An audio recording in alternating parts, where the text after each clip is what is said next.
Hai teman, selamat datang di channel Sekate New. Jangan lupa pada teman-teman untuk like, komen, dan subscribe supaya tidak ketinggalan update dari channel ini.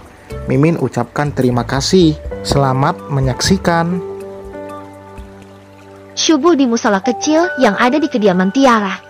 Arumi dan Arkan tengah melaksanakan sholat berjamaah. Sementara Tiara, karena ia sedang pura-pura datang bulan, jati dirinya diam-diam melaksanakan sholat di kamarnya. Mas, ya, Arumi, aku mau minta uang, ucap Arumi malu-malu setelah mencium punggung tangan suaminya selepas sholat. Uang? Buat apa? Tanya Arkan. Bu buat ibu. Mas, ibu, minggu kemarin kan sudah. Ibumu sakit lagi? Enggak sih, Mas. Tapi ibu lagi butuh uang. Aku juga ingin mengunjunginya, Mas, ucap Arumi ragu-ragu. Arkan terdiam sejenak, menghela nafasnya yang terasa berat. Saat ini ia harus berhemat karena gajinya bulan depan tidak akan sebesar gajinya yang dulu. Tapi ia tidak enak hati pada Arumi apabila tidak memberinya uang.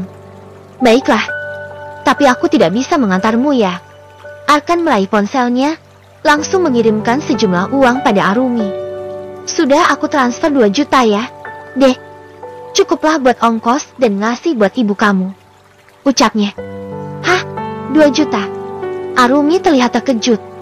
Minggu kemarin saja Arkan memberinya 10 juta. Masa sekarang cuma 2 juta? Kenapa memangnya? Tanya Arkan dengan terheran-heran. Enggak kok, Mas. Terima kasih ya. Ya sudah, aku mau ke kamar dulu. Arumi meninggalkan Arkan di musola kecil itu. Wajahnya yang semula tersenyum seketika masam saat ia mulai menjauh dari suaminya. Mas Arkan gak adil. Masa sama Mbak Tiara ngasih 200 juta cuman buat beli perhiasan, sementara aku yang mau ngasih ibu malah dikasih 2 juta doang. Mas Arkan pilih kasih, ucapnya dalam hati dengan perasaan kesal. Kakak. Karena tidak lihat dan jalan sambil menunduk, Arumi tidak sengaja menabrak Tiara yang juga sedang berjalan tergesa menuju dapur. Ponsel di tangan Arumi pun sampai terjatuh. Au, kamu ini ya? Tiara terlihat marah. Maaf, Mbak. Aku gak sengaja, ucap Arumi masih menunjukkan wajah masamnya. Ia benar-benar sangat kesal pada suaminya. Tiara terdiam, menatap wanita yang masih menggunakan mukena itu dengan sinis. Bagaikan dejavu, seperti saat pertemuan pertama kali dirinya dengan Arumi di toko pakaian muslim waktu itu.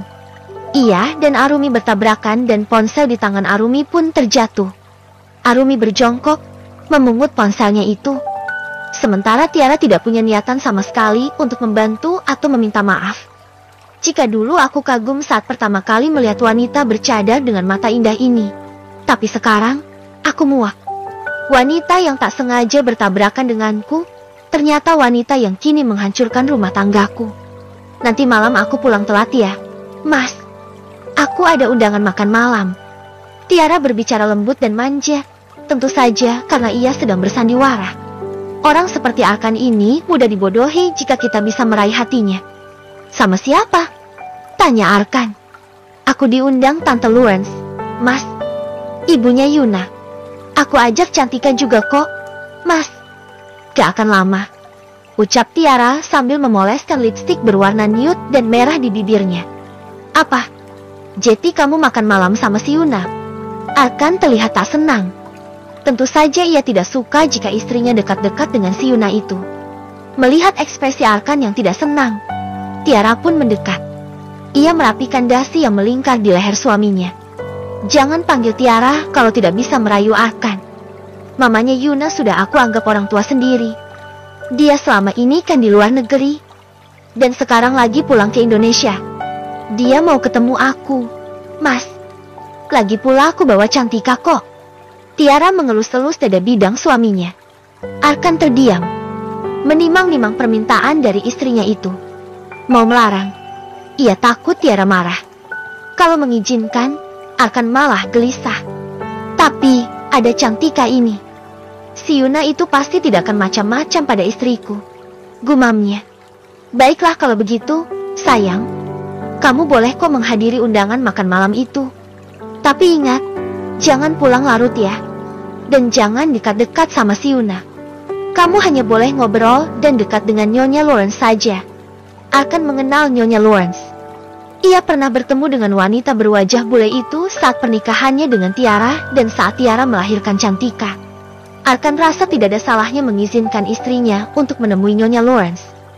Karena hubungan Tiara dengan ibunya Yuna itu memang cukup dekat sejak dulu. Tidak mungkin Arkan melarang-larangnya. Bisa-bisa, Tiara yang mulai lembut dan manja padanya ini kembali merajuk lagi seperti kemarin. Iya, Mas. Siap. Terima kasih, sayang. Ucap Tiara memeluk suaminya dengan erat. Pelukan itu tentu saja membuat Arkan terkesima. Semakin yakin jika istrinya ini memang sudah memaafkannya dan ikhlas menjalani rumah tangga poligami ini. Bu Tiara, ini ada titipan dari Pak Yuna. Beliau tidak masuk hari ini karena menjemput ibunya di bandara. Kenjo, sekretaris pribadi Yuna mendatangi Tiara dan memberikan sebuah paper bag berwarna putih padanya. Apa ini? Tanya Tiara mengernyit heran. Saya tidak tahu, Bu Tiara. Pak Yuna hanya minta saya untuk memberikan itu pada ibu. Baiklah. Terima kasih, Kenjo. Kamu bisa kembali ke ruanganmu. Baik, Bu, saya permisi. Tiara merogoh paper bag itu. Ia terbelalak saat melihat sebuah gaun indah berwarna ungu pastel. Wah, bagus banget. Puji Tiara pada gaun indah yang pastinya harganya sangat mahal itu. Sepertinya si Junjun mau aku pakai ini nanti malam.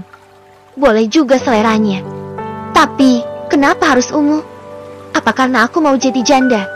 Tiara terkekeh sambil memasukkan kembali gaun tersebut. Tidak sabar rasanya untuk segera malam hari.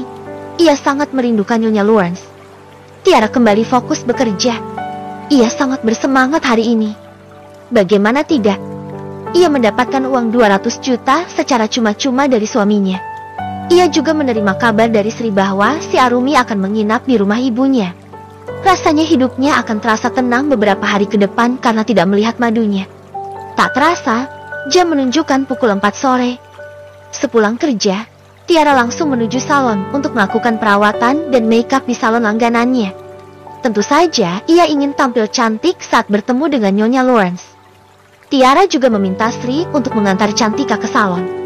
Ini kali pertama ia mempertemukan Cantika dengan ibu kandungnya Yuna setelah 5 tahun berlalu saat Nyonya Lawrence menjenguknya ketika melahirkan saat itu. Wah, mama cantik sekali. Puji Cantika ketika Tiara selesai di makeover oleh Boy, pria gemulai yang bekerja di salon langganannya itu. Cantika baru saja datang ke salon itu diantar oleh Sri. Anak itu begitu cantik dengan balutan gaun berwarna merah muda. Rambutnya yang panjang tergerai dan memakai bando bunga. Sangat manis sekali, cantik seperti ibunya. Iya, dong cantik. Siapa dulu? Tante Boy gitu loh. Ucap Boy dengan gaya gemulainya yang khas. Terima kasih ya, Boy. Ini tips untukmu. Aku jalan dulu ya. Tiara menyelipkan 2 lembar pecahan merah di kantong celana pria gemulai itu. Kemudian ia berjalan menuju kasir untuk membayar biaya perawatan hari ini. Bye, Jeng Tiara. Bye Cantika, selamat mencari papa baru ya. Ucap Boy yang membuat Tiara mendelik ke arahnya. Has, dasar lemes. Tahu gitu aku gak cerita soal Mas Arkan sama kamu. Lagian siapa juga yang mau cari papa baru? Tiara menyesal menceritakan sedikit soal permasalahannya pada Boy. Ini semua gara-gara Boy yang tadi terus aja memancingnya dengan membicarakan soal pelakor. Tiara yang sedang berada di dalam posisi di mana seorang istri yang direbut suaminya oleh pelakor pun langsung angkat bicara. Ia mengatakan jika suaminya melakukan pernikahan diam-diam dengan seorang wanita berhijab syari.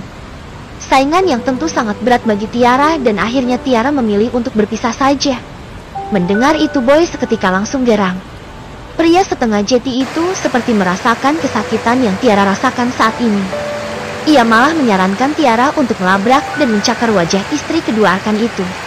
Tiara hanya menanggapinya dengan kekehan. Ia bukan tipe yang akan membalas pengkhianatan itu dengan barbar. Pelan tapi pasti, Tiara tentu akan membuat suaminya merasakan kesakitan yang ia rasakan saat mengetahui pernikahan keduanya itu.